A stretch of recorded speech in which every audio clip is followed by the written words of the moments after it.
Elle a l'air comme ça inoffensive, et pourtant Pascal s'est attaquée toute seule au géant Google. Au cœur de la bataille, son fils et sa réputation. En 2013, le jeune homme de 21 ans, que l'on appellera Julien, disparaît de la circulation. Très vite, ses proches se mobilisent. Un avis de recherche se diffuse en quelques heures sur les réseaux sociaux. Julien est retrouvé sain et sauf au bout d'une semaine, mais le formidable élan de solidarité a eu des conséquences inattendues. Un an après, pratiquement, quand on tapait le nom de notre fils sur Google, on avait au moins une page, voire une page et demie de résultats avec machin, personne disparue. Disparition inquiétante de machin. Ce qui évidemment pose problème. Pascal va alors s'employer à faire disparaître ces pages encombrantes. Elle va contacter un à un ceux qui ont diffusé l'avis et demander au moteur de recherche de les retirer. Un travail de longue haleine. En 6 mois, elle a réussi à faire supprimer la plupart des liens, mais certains subsistent.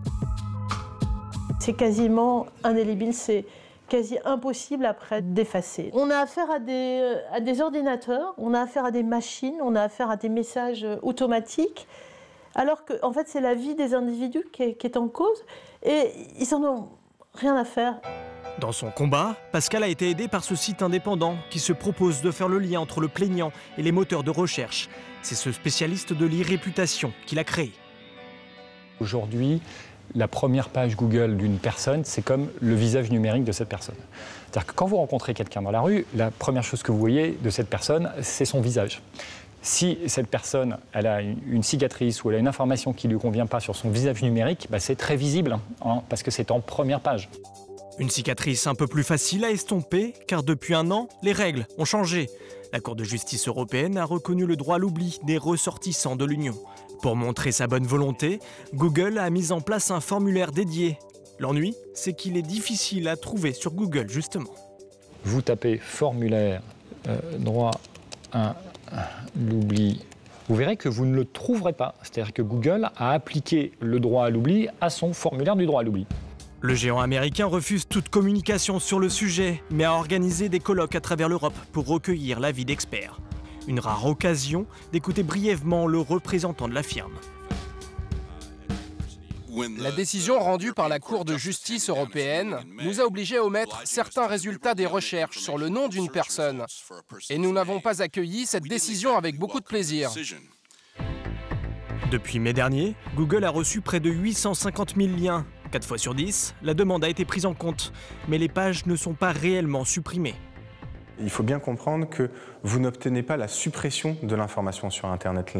Vous obtenez uniquement le fait que sur la base de la saisie de votre nom et votre prénom, les informations n'apparaissent plus dans une liste de résultats. En résumé, seule la recherche liée au nom du plaignant est supprimée, mais le contenu embarrassant est encore bel et bien présent sur la toile. Disparaître du net, c'est donc mission impossible. Pour limiter la casse, certains se tournent vers des agences spécialisées dans la réputation virtuelle. Jérémy se rappelle d'une cliente venue le voir il y a quelques années. Quand on tapait son nom dans Google, il y avait des centaines de photos d'elle nue, qui sont des photos qu'elle avait faites sous pseudonyme et qui en fait ressortaient sous son vrai nom. Et donc ça lui portait un grave préjudice. Impossible de faire disparaître les photos olé olé, trop nombreuses. L'idée est de les repousser au maximum, les retirer de cette fameuse première page, en créant par exemple des contenus plus positifs. Le site, c'est nous qui l'avons créé, le profil Facebook et le compte Flickr, c'est nous qui les avons créés. C'est le fait à la fois de supprimer des contenus gênants et de créer des nouveaux contenus qui sont intéressants et qui correspondent à l'image qu'elle veut renvoyer aujourd'hui, qui vont permettre de récupérer la maîtrise de son image sur la première page Google. Juristes, développeurs, spécialistes des algorithmes, en tout, 5 personnes ont travaillé plus de 6 mois sur ce cas.